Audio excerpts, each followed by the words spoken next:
அழகே அழகுல நாளைக்கு என்ன நடக்க போகுது அப்படிங்கிறத பார்க்கலாம். பாக்கியராஜ் வீட்டுக்கு முகத்தை தொங்க போட்டு வராருங்க. ரொம்ப நேரம் ஆயும் ஃபோனை எடுக்கவே மாட்டேங்கிறாரு. என்னாச்சு ஏதாச்சுன்னு தெரியாம கவலைப்பட்டுட்டு இருக்காங்க. மலரு மதிக்கிட்ட எல்லாத்துட்டையுமே சொல்லிட்டு என்னாச்சு ஏன் அப்படின்னு சொல்லிட்டு எல்லாரும் பரிதவிப்பா இருக்காங்க. வீட்டுக்கு நடந்து வேற வராங்க. என்ன ஏன் ஏன் அப்படின்னு சொல்லி கேட்க அப்பதான் எல்லா உண்மையும் சொல்றாங்க. இந்த மாதிரி கடை வாங்கினதுல வட்டி கட்டலை, அதனால வண்டியை தூக்கிட்டாங்க அப்படின்னு சொல்லிட்டு அழுகுறாரு பாக்கியராஜ். ஐயோ எதுக்குங்க, ஏன் இதுக்கெல்லாம் அழுகுறீங்க, பார்த்துக்கலாம் பார்த்துக்கலாம் கடனை அடைக்கலாம் அப்படின்னு சொல்லிட்டு மலர் தேத்துறாங்க. இல்ல உன்னை ஆசையா கூட்டிட்டு போலான்னு இருந்தேன், அட விடுங்க இப்ப அதுவா முக்கியம். மதி பாக்குது, என்ன இப்படிலாமா வட்டி கட்டலைங்கிறக்காண்டி வண்டியை தூக்குவாங்களா? ஆமா, எத்தனை மாசம் வட்டி கட்டல? 2 மாசம். 2 மாசம் கட்டலைங்கிறக்காண்டி வண்டியை தூக்குவாங்களா? எப்ப வாங்கினது? அது வந்து சுரேஷ் கல்யாணத்துக்கு தான் அப்படின்னு சொன்னோன்னு பாக்குறாங்க மாமியாக்காரி. ஏண்டா டே, அப்ப என் பிள்ளைக்கு உன் தம்பிக்கு சுரேஷ் கல்யாணத்துக்கு வாங்கினதுக்காண்டி இப்படி போச்சு உன் வண்டி போச்சுன்னு சொல்ல வர்றியா? அம்மா நான் எப்பமா சொன்னேன்? டே நீ மூஞ்ச தூக்கிட்டு வரையில தெரியுதேடா இதுக்கு தான் நீ வந்து கோடு போடுறேன்னு. என்னத்த இப்படிலாம் பேசுறீங்க? மதி பேச ஆரம்பிக்க, ஏ உங்ககிட்ட நான் பேசலடி, நீ ஒன்றும் பேச வேணாம், வாயை மூடுறியா அப்படின்னு சொல்ல, இங்க பாருங்க நடக்கிறதெல்லாம் புரியாம நான் ஒன்றும் இல்லை, என்ன பேசுறீங்க? பாவம் அவர் பாருங்க வண்டியை விட்டுட்டு நடந்து வந்திருக்காரு, அவர் ஆஃபீஸுக்கு போறதே அதில் தானே. எங்க குடும்ப விஷயத்தை பத்தி நீ ஒன்றும் பெருமையா கவலைப்பட வேணாம், நீ அடங்கு அப்படின்னு சொல்லிட்டு. டே பாக்கியராஜ் இப்ப என்னடா சொல்ல வர்ற? இல்லம்மா நான் ஒன்றும் சொல்லலம்மா, நான் எப்படியோ வட்டியை கட்டிக்கிறேன், வண்டியை வாங்கிக்கிறேன், நான் ஒண்ணுமே சொல்லலையே, நான் பாட்டுக்கு வந்தேன் அவ்வளோதான்.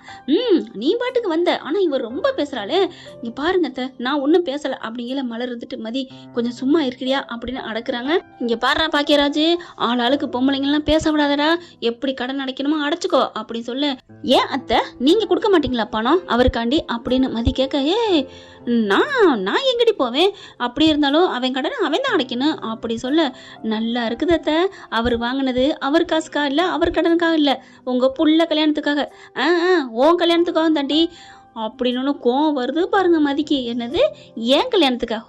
எனக்கு அப்படியே வெத்தலை பாக்கு வச்சு பொண்ணு பார்க்கறதுலேருந்து எனக்கு வண்டி கட்டி சீர் கட்டிட்டு என் வீட்டுக்கு வந்ததுலேருந்து உண்டான கடனை அது. நானே உங்களுக்கு செலவு இல்லாமல் அடுத்த நிமிஷத்தில் உங்களுக்கு பொண்ணாக கிடைச்சவ, நீங்கள் வந்து எனக்காகப்பட்ட கடைன்னு சொல்லுவீங்களா அப்படி சொல்ல.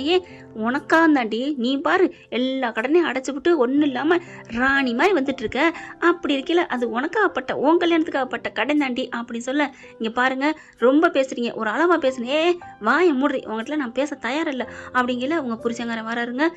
என்னங்க அப்படிங்கல. எப்பா பாப்பா ஒரே கூட்டம்பா, கடைக்கு போயிட்டு வர்றதுக்குள்ள அம்படுத்தான், உங்களை யாருங்க கடைக்கு போசனா?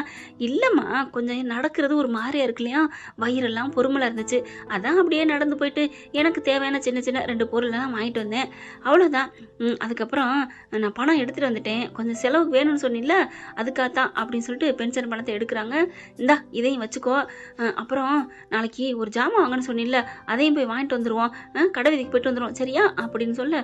அப்படியே எல்லாரும் திரு நிற்கிறாங்க. ஏன் என்னாச்சு எல்லாரும் ஒரு மாதிரியா நிற்கிறீங்க அப்படின்னு கேட்க, அது வந்து மாமா ஒன்றும் இல்லை மாமா அப்படின்னு மலர் சொல்ல. என்னம்மா என்ன நடக்குது பாக்கியராஜ் சொல்லுடா. லட்சுமி என்னடி இங்கே நடந்துட்டு இருக்கு? இவங்க எல்லாரும் இங்கே இப்படி பேசிக்கிட்டு இருக்கல சுரேஷ் வராருங்க உள்ளுக்குள்ள. சுரேஷ் வந்தோன்னே அப்படியே கொஞ்சம் சாந்தமாகறாங்க. அடுத்து பேசிக்கிட்டு தான் இருக்காங்க அப்படி இப்படின்னு சொல்லிட்டு ஜாமான் வாங்கணும் கடைக்கு போகணும் அப்படின்னு பொண்டாட்டிக்கிட்ட காசு எடுத்ததெல்லாம் கொடுக்குறாருங்க. இங்கே சுரேஷ் வந்த கேட, சுரேஷ் வாடா அப்படிங்க கூப்பிட பாக்கியராஜையும் மலரையும் பார்க்குறாரு சுரேஷ். ஏன் அண்ணே ஒரு மாதிரி இருக்கீங்க? ஒன்றுடா அப்படிங்கிறாங்க. ஆமா எங்கே உன் வண்டியை வெளியில் காணோம்? அட உனக்கு தெரியுமா சுரேஷ், இவன் வட்டி கட்டலையாம், அதனால பணத்தை எடுத்துகிட்டு போயிட்டாங்களாம் அப்படின்னு சொன்னேன். என்னண்ணே என்னாச்சு அப்படிங்கல.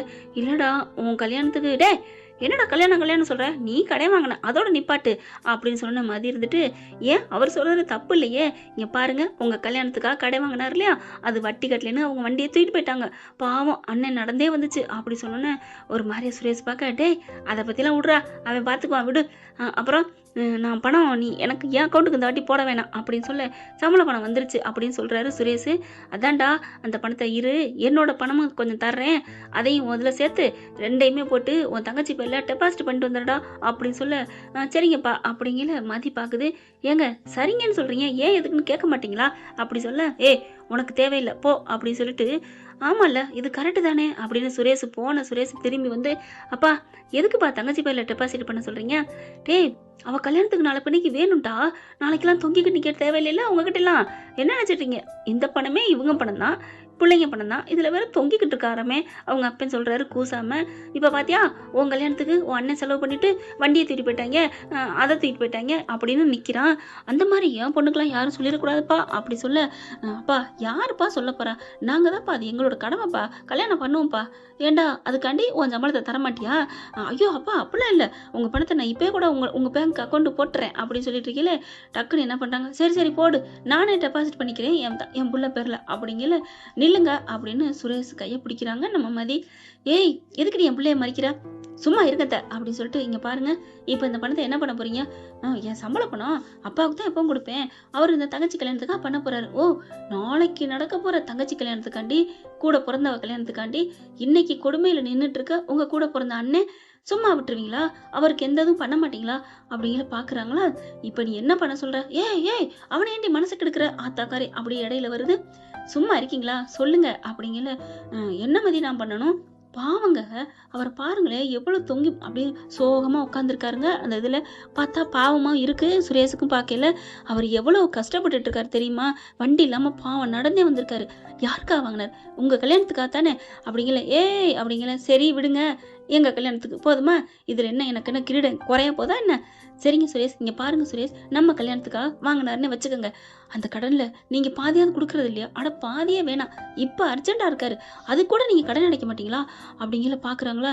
இங்க பாருமதி அப்படிங்கல, நான் சொல்றத முழுசா கேளுங்க. பாவங்க, வண்டி இல்லாம எப்படி உங்க வண்டியை யாரும் பறிச்சுக்கிட்டான்னு வைங்க, என்ன ஆகும்? இப்ப உங்க காசு, உங்க சம்பளம், எல்லா காசும் உன் தம்பிக்காக நீங்க வாங்கிருக்கீங்க கடன். அந்த கடன் அடைக்க உங்க தம்பி கொடுத்தா உங்களுக்கு எவ்வளவு சந்தோஷமா இருக்கும் நினைச்சு பாருங்க அப்படிங்கல. அவனை பாக்குறாங்களா.